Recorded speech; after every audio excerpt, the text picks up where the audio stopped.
Ini rumah sopir. Murid kesayangan saya.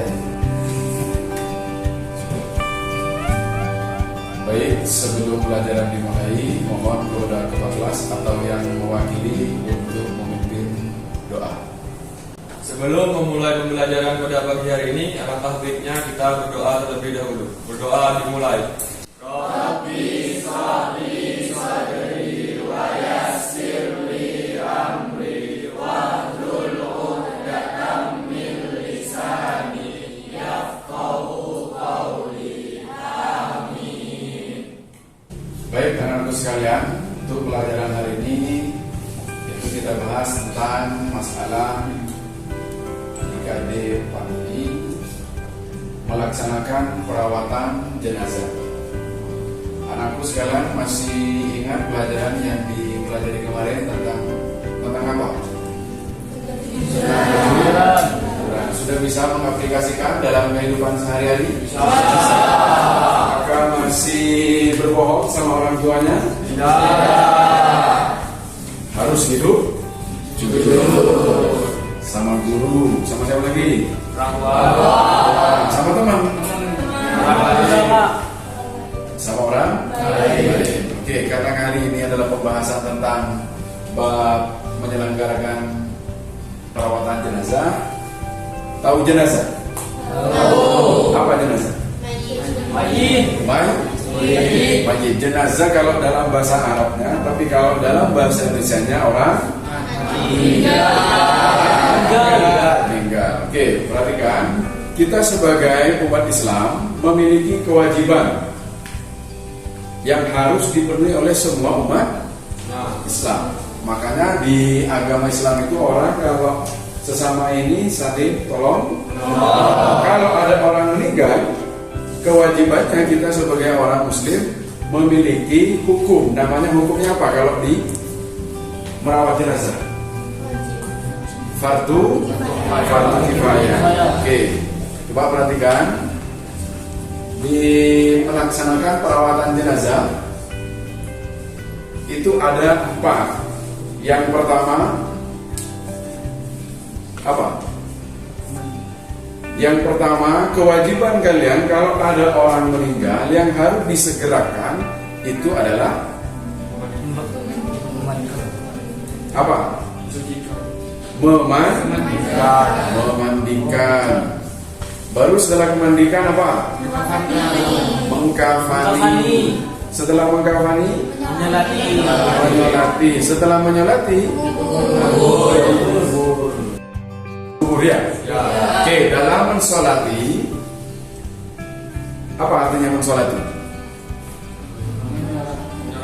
Menyolatkan orang yang meninggal. Kewajiban kita sebagai umat Islam, yaitu orang yang hidup memiliki tanggung jawab, memiliki kewajiban yang harus dipenuhi supaya mayit tersebut disegerakan dikebumikan. Yang pertama tadi sudah disebutkan tentang memandikan. Oke, bisa lihat memandikan.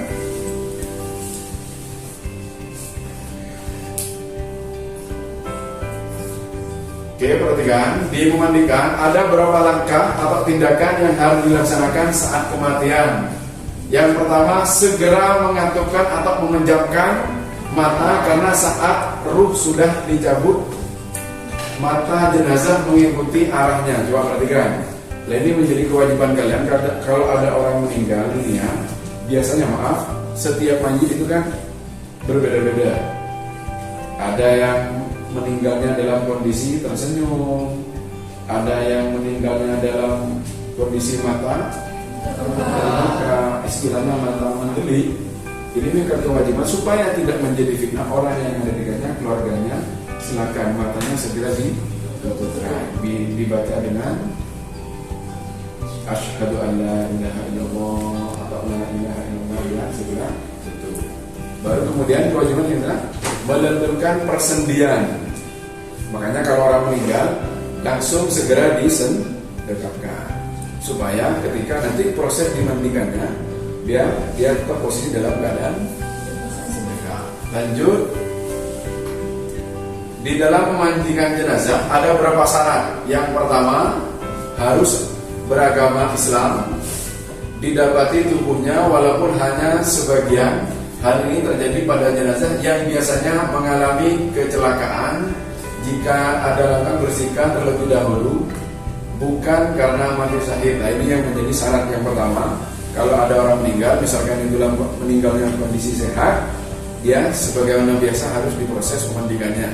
Baru kemudian kalau ada salah satu mayit, misal itu kecelakaan, biasanya ada yang luka ataupun patah, biasanya lain dari anggota tubuhnya, maka yang harus disegerakan anggota tubuh itu harus disatukan, juga sama-sama dibersihkan. Terus kalau hilang Pak, harus dicari. Terus tidak ketemu, ya sudah, yang ada dimandikan. Misalnya sering dilakukan kayak kasus bencana, biasanya ya, kayak di bencana di mana itu, di Aceh atau di kebanjiran, biasanya anggota badan itu sering banyak yang hilang. Oke, lanjut, setelah memandikan kita harus memandikan jenazah. Ada yang namanya mengkafani. Tidak bisa dilihat. Setelah memandikan jenazah ada kewajiban yang kedua, yaitu mengkafani. Mengkafani itu apa artinya? Membungkus mayit. Membungkus mayit itu juga ada syarat. Kalau laki-laki berapa lapis kira-kira? 3 lapis. Kalau perempuan dari 3 bisa 5, bisa 6, bisa 4, menyesuaikan dengan kondisi mayit. Kenapa kalau perempuan itu kok lebih banyak daripada laki-laki?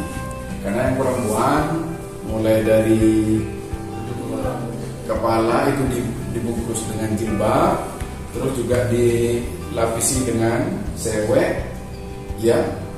Terus kenapa harus banyak lapisan-lapisan? Kalau laki-laki kan menggunakan rompi sunnahnya. Kenapa perempuannya khawatir ada terjadi fitnah, misalkan gara-gara nonton film Indosiar mayitnya guling, ada yang begitu. Atau gara-gara sering nonton atau sering pinjam pulpen tidak dikembalikan ke temannya, mayitnya berdarah-darah. Misalkan padahal perempuan itu memiliki kebiasaan setiap bulannya pasti datang, namanya datang. Makanya perempuan bisa jadi kenapa harus diperbanyak, khawatir terjadi fitnah. Makanya bagi yang memandikan itu semuanya dipastikan harus bersih mayitnya. Syarat-syaratnya kalau laki-laki ini tadi saya sampaikan harus diurut, harus dibersihkan sebersih mungkin. Supaya apa? Supaya tidak terjadi fitnah. Namanya memandikan kotoran-kotoran, maaf, yang di belakang, yang lubang yang diguburi juga harus dibersihkan. Makanya anaknya untuk orang tuanya itu bertanggung jawab supaya tidak jijikan. Itu wajib buat kalian semua. Baru setelah mengkafani, yaitu kita kewajibannya adalah mensolati mayit yang sudah dibungkus, yang dimandikan, dibawa ke tempat untuk kita sholatkan. Dalam mensolati mayit, hafal doanya sholat mayit. Hafal ya. Oke. Selanjutnya sampai di sini, apa ada yang hafal bacaan atau niat di sholat jenazah? Ada? Saya Pak. Siapa namanya? Yusuf Maulana. Yusuf Maulana. Bismillahirrahmanirrahim. Wasalli ala hadzal mayyiti arba'a takbiratin fardu kifayatin lillahi ta'ala. Mantap.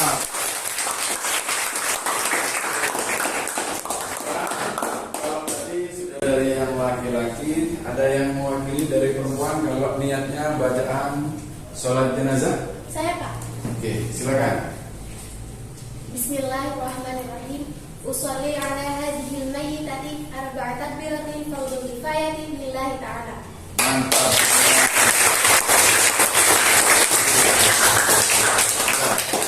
Oke, di tata cara untuk mensolati mayit, yang pertama itu harus niat yang sudah apa yang disebut?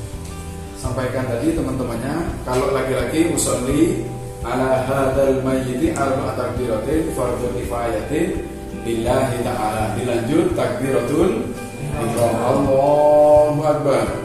Begitu setelah usai takbir pertama langsung baca Al-Fatihah, langsung takbir kedua Allahu akbar. Setelah itu baca salawat, Allahumma sholli ala sayyidina Muhammad. Baru kemudian di takbir ketiga Allahu akbar. Itu kalau laki-laki Allahumma la Allahumma ighfir lahu warhamhu wa'afihi wa.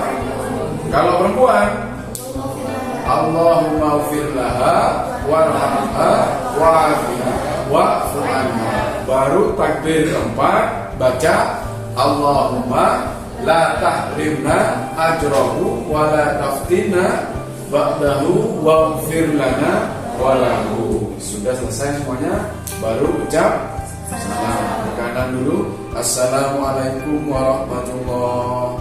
Assalamualaikum warahmatullah.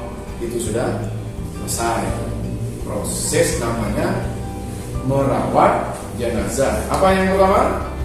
Memandikan. Kedua? Tiga? Empat? Baru setelah disolati harus dikuburkan. Dikuburkannya langsung dibawa ke makam. Jadi lubangnya sesuai dengan ukuran mayit, jangan terlalu lebar, jangan terlalu sempit. Disesuaikan seukuran setinggi mayit dan selebar orang yang membantu proses penguburan. Jangan dipaskan sesuai keberadaan mayit. Contohnya Rio, coba Rio berdiri. Sini Rio. Rio ini tingginya berapa kira-kira? 100. Maka ukuran liang lahat harus lebih dari lebarnya berapa ini? Anggap ini 60, nggak nyampe 40. Maka ada space untuk orang yang proses menaruh mayat ke bawah. Terima kasih ya semuanya. Mudah-mudahan dari pelajaran agama kali ini tentang bab merawat jenazah, mudah-mudahan kalian dapat ilmu yang bermanfaat dan berkah. Amin. Allahumma amin. Bisa diakhiri. Assalamualaikum warahmatullahi wabarakatuh.